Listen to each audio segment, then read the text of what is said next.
What if the one person you were never meant to meet was the only one who could save your life?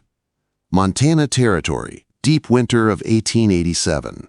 Snow fell hard and heavy across the frozen plains, turning the whole world white and silent. Elias Granger, 32, pushed open the door of his lonely log cabin after a long day fixing frozen pipes. His coat dripped melted snow onto the floorboards, and the wind followed him in like a cold shadow. He set down his oil lamp, shook the snow from his shoulders, and stopped cold. There were footprints inside. Small ones, barely 3 steps long. They moved toward his hearth and back again, unsteady like someone fighting exhaustion. Elias stiffened. He reached for the rifle on the wall, but before he raised it, he heard the faintest sound from the kitchen. A breath. A tiny shift of weight. Someone was there. He took 2 steps forward and called softly, "Hello, who's in here?" A voice answered, trembling, "I'm sorry, I thought this place was empty. I have nowhere else to go."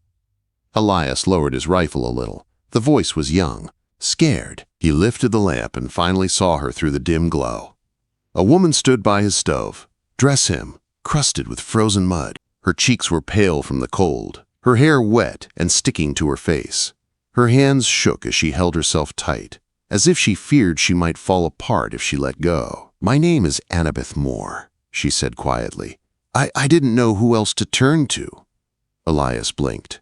Annabeth Moore, a mail-order bride, judging by her clothes, her travel bag, and the letter sticking from her pocket. He had heard about women like her arriving in Bitter Hollow, promised a husband and a home, only to find nothing waiting for them. He lowered the rifle fully. "You're freezing," he said. "Sit down." Annabeth didn't move. She looked ready to bolt, eyes flicking to the door, but her legs shook too badly for running. Elias walked slowly to the cupboard, pulled out a heavy wool blanket, and wrapped it around her shoulders. Her breath hitched at the warmth. She nodded once in thanks, still fearful, still unsure. Elias knelt and lit the stove. Fire caught with a soft crackle, and the room filled with gentle heat. He placed a kettle on the flame, then rose and glanced at her again. She looked so small in his kitchen, small, lost and worn thin by cold and something deeper. Disappointment, maybe. Fear. A hunger for safety she didn't dare ask for. "You can stay for the night," Elias said, "just until the storm passes." Her lips trembled. She nodded again. He poured hot tea into a chipped enamel cup and placed it in front of her. She wrapped both hands around it, eyes closing as the warmth soaked through her fingers. For a moment, Elias simply watched her. There was something about the way she sat, quiet, careful, like a person who had been hurt too many times, but still tried to stand straight. She looked up and caught him staring. "I'm sorry for being in your home without permission," she whispered. Elias shook his head. "You were trying to survive. No harm in that." Snow thudded against the roof, thick and heavy. The cabin creaked from the weight of the storm. Elias hung his coat on a peg and scanned the shelves for food. Beans, cornmeal, salted pork. Nothing fancy, but enough for a warm supper. "You can rest," he told her. "You don't need to help." She rose anyway, steadying herself on the table. "Let me earn my place by your fire." Elias didn't argue. He handed her a tin pan and the small jar of dried parsley. She chopped slowly, carefully, her hands steadier now that the cold was leaving her bones. Elias watched her in the lamplight. Her movements were small, precise. A woman used to working hard. A woman used to silence. The storm roared outside, but inside the cabin, an almost peaceful rhythm formed. Her chopping, his stirring, the stove humming with heat. They sat across from each other with bowls of hot mush and salted pork. Annabeth ate slowly, her eyes softening for the first time all night. "I was traveling 30 miles to a man who was supposed to meet me at the station," she said quietly. "No one came." Elias said nothing. He didn't need to. The hurt in her voice said more than words ever could. When the meal was done, she sat near the hearth, her body sagging with exhaustion. Elias fetched a stack of blankets from the loft and returned to find her curled on his bench, his coat around her shoulders. "Thank you," she murmured, eyes half closed. "You didn't send me away." Elias didn't answer. He simply placed another blanket over her and moved back to his chair. He watched the fire burn low, and as her breathing settled into soft, steady rhythms, he felt something shift inside him. Something warm. Something he had buried 2 winters ago when he lost his wife. He didn't dare touch it, didn't dare name it. But he felt it. Snow kept falling outside, the world swallowed in white. Inside the cabin, 2 strangers breathed the same warm air for the first time. And in the soft glow of the dying fire, a lonely rancher who had stopped believing in miracles looked at a woman who had nowhere else to go, and wondered if the storm had brought her to him for a reason. What if the person you tried to protect was the one thing you couldn't let go? Morning came quiet and pale.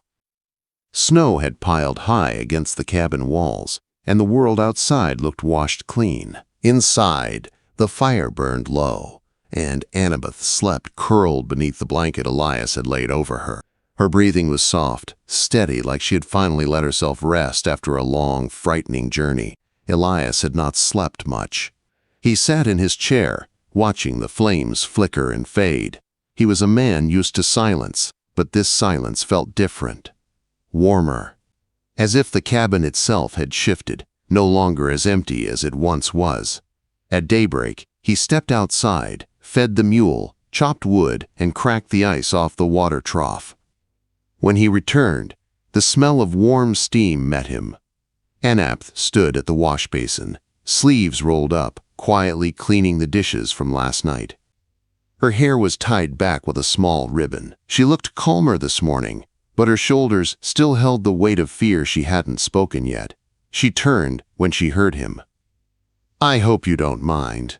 I thought I should earn my keep." Elias shrugged. "If you broke something, it'd be your trouble to fix it." A tiny smile touched her lips. She returned to scrubbing. Then she paused. "Do you have mending needles?" Quote. Elias pointed to a wooden box near the fireplace. She found a needle, threaded it, and sat by the window, patching one of his shirts with practiced hands. Elias set 2 cups of coffee on the table and sat across from her. After a long moment, he asked, "Who sent for you?" Her hand stilled mid-stitch. "I don't know," she said softly. "The agency in Denver sent a letter. Said a man in Bitter Hollow needed a wife. I signed the agreement. I followed every instruction. But when I reached the station, no one came." She looked up, her voice tremoring. "I think he changed his mind. Or maybe he never existed at all." Elias looked into his cup, jaw tight. Snow pressed against the windows in soft, white waves. He didn't know what to say, so he said nothing. "You said you were a nurse," he finally murmured. Annabeth nodded. "During the war in Virginia. After that, I had nothing left. My father passed from fever 2 winters ago. My mother went soon after. I made myself useful where I could. The mail order agency was a last hope." Her voice cracked.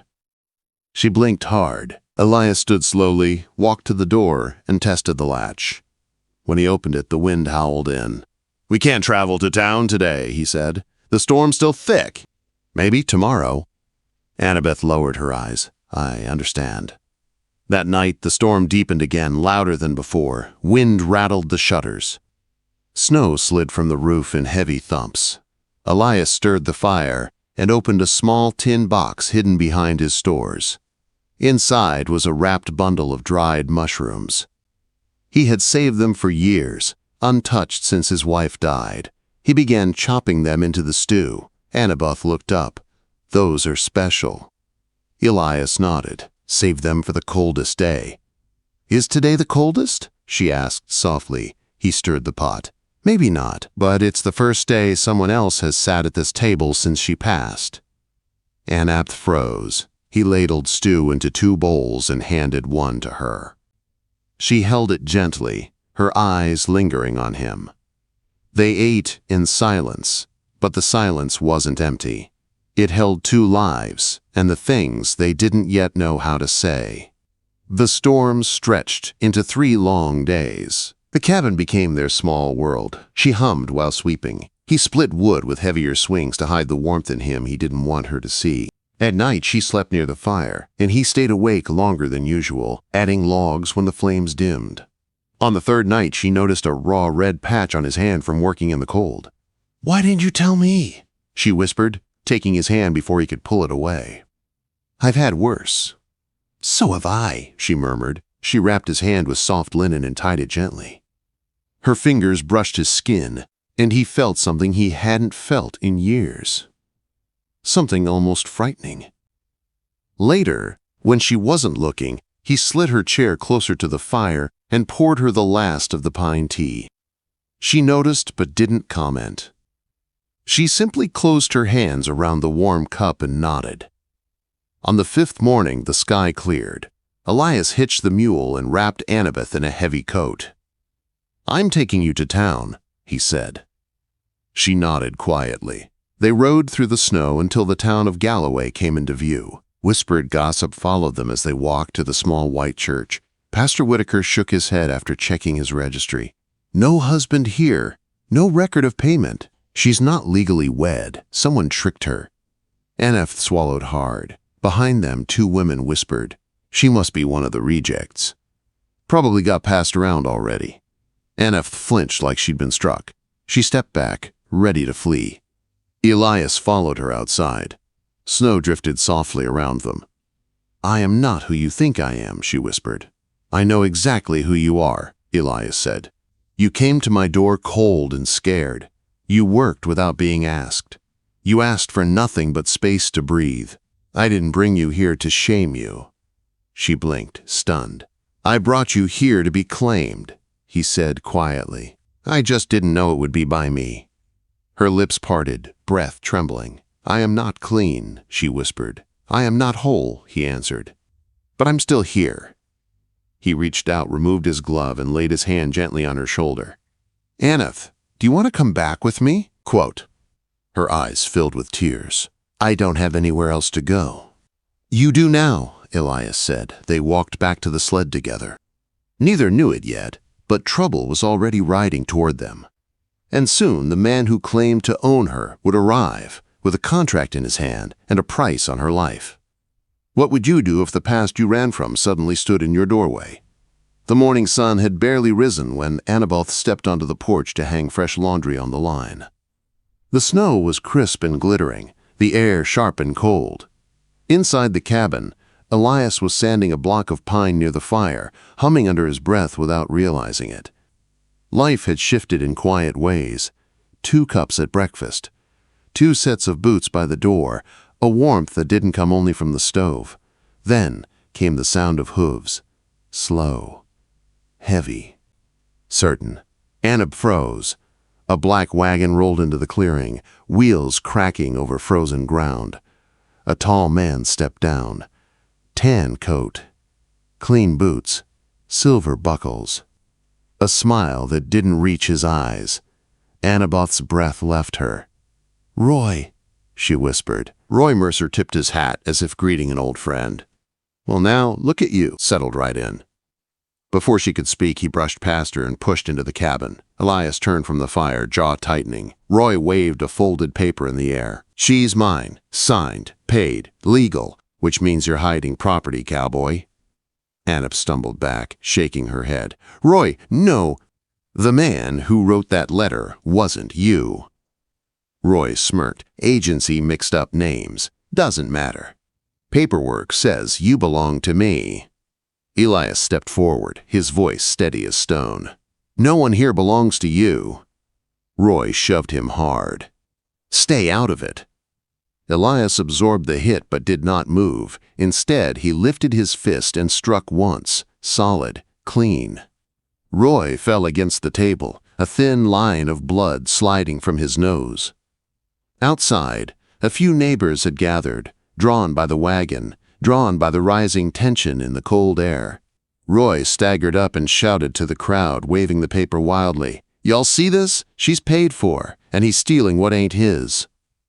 The whispers rose, not angry, not supportive, just watching. Elias walked back inside, leaving Roy fuming. Annabeth stood near the stove, hands trembling at her sides. A moment later, Elias returned, holding a heavy leather pouch. Weathered, old, filled with every silver coin he had earned in the 3 long years since his wife passed. He pressed it into Roy's hand. "That's what you paid," Elias said, "plus more. Now she owes you nothing." Roy opened the pouch. His eyes widened. It was far more than the contract was worth, more than anyone expected. Elias stepped closer, voice low. "Leave. And next time you try to put a price on a woman's life, make sure you can afford the man who loves her." Roy froze. The crowd froze. And Annabeth froze most of all. Elias reached for her hand, lifted it gently, held it in plain sight of everyone. "You called her mail order," he said. "I call her a miracle." Roy backed toward his wagon, wiped his nose, climbed in, and said nothing as he rode away into the trees.